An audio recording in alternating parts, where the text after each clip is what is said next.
Okay, so let's not waste time and let's do this. Ooh.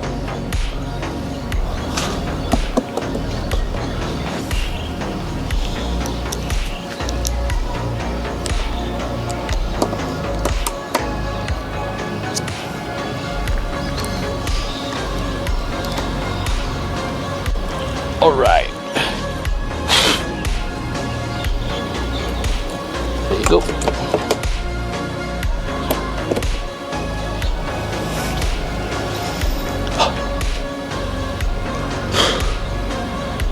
So that's how you disassemble the iMac.